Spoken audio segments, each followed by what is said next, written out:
Unnatural death का जो case register किया गया उस पे काफी सवाल जवाब हुए कि वो पोस्टमार्टम से पहले रजिस्टर हुआ था कि बाद में। तो उसको लेकर जो कंफ्यूजन था उस पे क्वेरीज की गई कोर्ट द्वारा और स्टेट ऑफ वेस्ट बंगाल द्वारा बताया गया कि पोस्टमार्टम होने से पहले ही ये अननेचुरल डेथ का केस हम रजिस्टर कर चुके थे। तो उसके लिए केस डायरी का भी अवलोकन हुआ, जनरल डायरी में क्या रिकॉर्ड किया गया पुलिस ने उसका भी अवलोकन हुआ। तो इस पे लेके काफी समय तक जो है क्वेरीज की गई कोर्ट द्वारा।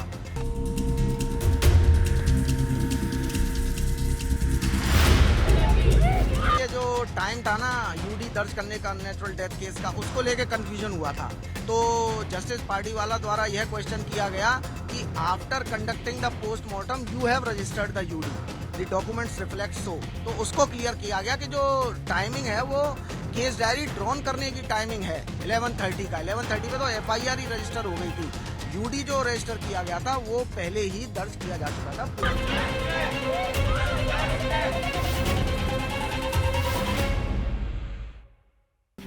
अभी हमें फिर जाना है। विशाल जी बताइए कि आज जो हियरिंग हुई उसमें पश्चिम बंगाल पुलिस की जो अब तक की जांच की शैली रही उसको लेकर जस्टिस पारदीवाला और बाकी जजेस ने भी सवाल खड़े किए, क्या रहा अब तक की सुनवाई? देखिए, अननेचुरल डेथ का जो केस रजिस्टर किया गया उस पे काफी सवाल जवाब हुए कि वो पोस्टमार्टम से पहले रजिस्टर हुआ था कि बाद में। तो उसको लेकर जो कंफ्यूजन था उस पे क्वेरीज की गई कोर्ट द्वारा और स्टेट ऑफ वेस्ट बंगाल द्वारा बताया गया कि पोस्टमार्टम होने से पहले ही ये अननेचुरल डेथ का केस हम रजिस्टर कर चुके थे।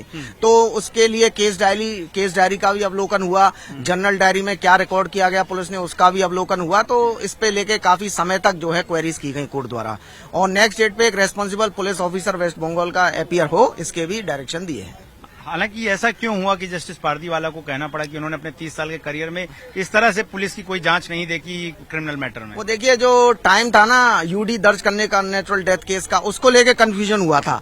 तो जस्टिस पारदीवाला द्वारा यह क्वेश्चन किया गया कि after conducting the postmortem you have registered the UD, the documents reflect so. तो उसको क्लियर किया गया कि जो टाइमिंग है वो केस डायरी ड्रॉन करने की टाइमिंग है 11:30 का। 11:30 पे तो एफआईआर ही रजिस्टर हो गई थी।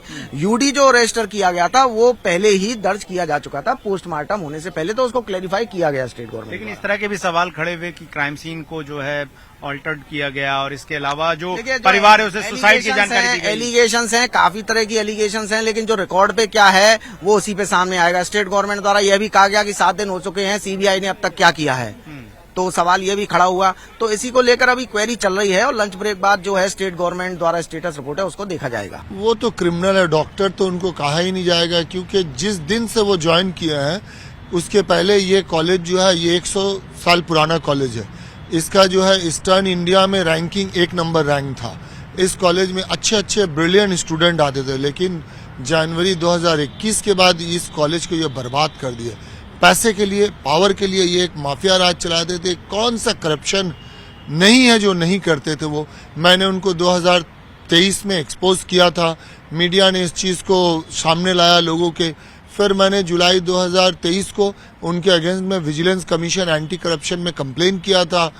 एंटी करप्शन वालों ने फिर हेल्थ डिपार्टमेंट को एक फाइल भेजा था और एक कवरिंग लेटर करके, मगर ये बहुत ही बदकिस्मती है कि उनका कुछ नहीं हुआ, कोई एक्शन नहीं हुआ। अभी लास्ट कल सिट कमेटी फॉर्मेशन किया गया है और आज से उसका इंक्वायरी शुरू हुआ। आज मुझे हेडक्वार्टर में बुलाया गया था, मैं जाके आया हूं और मैं अपना स्टेटमेंट भी दे के आया हूं। उन लोगों ने वीडियो रिकॉर्डिंग किया और मैंने कहा कि जब भी मुझे बुलाया जाएगा मैं कोऑपरेट करूंगा। मगर इस बीच इतना लंबा वक्फा में उन्होंने डॉक्टर संदीप घोष ने जो जुर्म किया है और स्टूडेंट लोगों का जो जिंदगी से खेला, इसका जवाब कौन देगा? इसके साथ इंसाफ कौन करेगा? कई स्टूडेंट का उन्होंने लाइफ बर्बाद कर दिया, बहुतों का उन्होंने इंटर्नशिप कंप्लीशन सर्टिफिकेट नहीं दिया। एक माफिया राज चलाते थे, स्टूडेंट लोगों को शराब पीना सिखाते थे, स्टूडेंट लोगों से गलत काम, पैसा वसूली करना, तस्करी करना, ये सब सिखाते थे। यहाँ तक कि वो डेड बॉडी को भी बिक्री करते थे और बाद में उन्होंने डेथ रजिस्टर को भी गायब कर दिया ताकि गवर्नमेंट को इनका सबसे पहले मैंने पर्दाफाश किया था बायोमेडिकल वेस्ट लेकर के, जो इलीगली ये एक रिसाइकिल होता था और कुछ बांग्लादेशी सिटीजन थे, जो मैंने अपनी रिपोर्ट में लिखा भी था। 20 मार्च 2023 को मैंने अपना रिपोर्ट सबमिट किया, 2 घंटे के अंदर मेरा ट्रांसफर हो गया। 21 मार्च को एमएसवीपी ने पूरा कमेटी को डिसॉल्व कर दिया और ये सारे रिपोर्ट को चाप दिया। फिर भी मैं शुक्रगुजार हूँ मीडिया का, जिन्होंने उनको एक्सपोज किया। उनके सारा करतूत मैंने मीडिया के सामने, मीडिया के थ्रू यहाँ के अवाम को बताने की कोशिश किया। सारे मीडिया ने सपोर्ट किया, मैंने उनको डॉक्यूमेंट भी दिया। मगर मेरी बदकिस्मती है और संदीप घोष की खुशकिस्मती कि वो हर बार बचते गए। आज इतना बड़ा हादसा हो गया, इतना कुछ हो गया।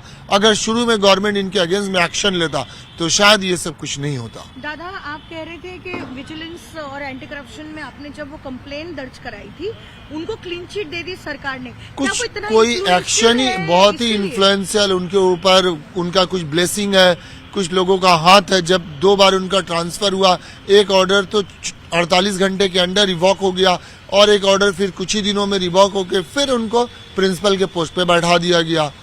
तो मैं ये इन्फ्लुएंशियल नहीं तो और क्या बोलूंगा।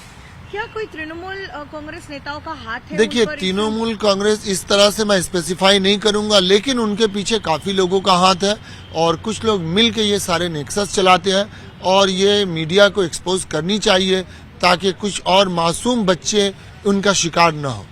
दादा, आपने अपने कंप्लेंट में लिखा है कि जो अनक्लेम्ड डेड बॉडीज होती है, हाँ, उनके साथ वो क्या मतलब अनक्लेम्ड डेड बॉडी भी वो बेचते थे और कुछ प्राइवेट मेडिकल कॉलेज जैसे ये अनक्लेम्ड बॉडी वो वर्कशॉप के लिए दे देते थे, डिसेक्शन के लिए, और डेथ रजिस्टर ही वो गायब कर दिए थे ताकि इसका कोई रिकॉर्ड ही नहीं मिले। क्योंकि उनके अगेंस्ट में कंप्लेंट भी ताला पीएस में हुआ था, ये पीआईएल भी हुआ था।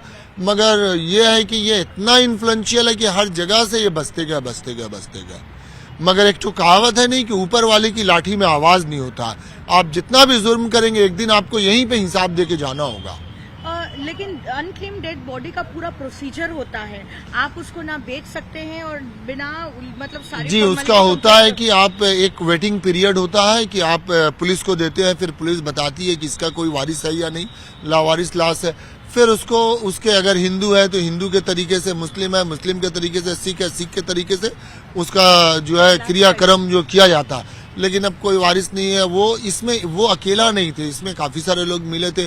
फॉरेंसिक मेडिसिन के भी एक डेमोन्स्ट्रेटर उसके साथ इन्वॉल्व थे, क्योंकि कोई भी ये सब काम अकेला एक आदमी कर नहीं और सब मिलजुल के खाते थे। और उनके ऊपर भी कुछ लोग हैं, उनके नीचे भी बहुत लोग काम करते थे। मैं चाहता हूं सबों का पर्दाफाश हो और इंसाफ हो और इस तरह का लोगों को सजा मिलनी चाहिए। उनको तो इमीडिएट सस्पेंड करके कस्टडी में लेके पूछताछ करनी चाहिए। वो एक समाज के लिए जो पॉइजन है। दादा, एक बांग्लादेश का भी एंगल सामने आ रहा है, वो बायोमेडिकल वेस्ट का कुछ हाँ, दो एक पांचू और रवि बोल के था, वो बांग्लादेशी सिटीजन, वो ये माल को खरीदता था और फिर इसको वो रिसाइकिल करता था। लेकिन बायोमेडिकल वेस्ट को तो रिसाइकिल करना नहीं होता है। नहीं होता, लेकिन ये डॉक्टर संदीप घोष जैसे लोग करवाते थे पैसे की लालच में। ये तो इंसान है या क्या मुझे पता नहीं, क्योंकि ये इंसान और इंसानियत दोनों के लिए खतरनाक है। कभी किसी को हेपेटाइटिस हो सकता है, HIV हो सकता है, कोई भी इन्फेक्शस डिजीज हो सकता है। इसीलिए मैंने हिम्मत किया ये लड़ाई लड़ने के लिए और मैंने उनको एक्सपोज किया। तो बायोमेडिकल वेस्ट जो बांग्लादेशी नागरिक खरीदते थे वो क्या बांग्लादेश फिर वो ले जाते थे? मतलब क्या होता था ये जो बांग्लादेशी जो पूरा एंगल सामने आ रहा है? देखिए, ये तो गवर्नमेंट को इंक्वायरी करनी चाहिए थी, मेरा काम था उनको एक्सपोज करना। लेकिन ये उनका खुशकिस्मती है कि उनके अगेंस्ट में अब तक कोई एक्शन नहीं हुआ। फिर भी मैं सरकार का शुक्रगुजार हूं कि कल एक सिट कमेटी गठन हुआ है और सिट कमेटी बहुत एक्शन में है और आज से ही उन्होंने इंक्वायरी शुरू कर दिया। कल मुझे लेट नाइट मैसेज मिला था, मैं सुबह हाजिर हो गया और मेरे स्टेटमेंट भी रिकॉर्ड हुए और मैंने पूरा कोऑपरेट किया और मैं बोल के आया हूं कि जब भी मुझे बुलाएंगे, जरूरत पड़ेगी, मैं बिल्कुल कोऑपरेट करूंगा। सर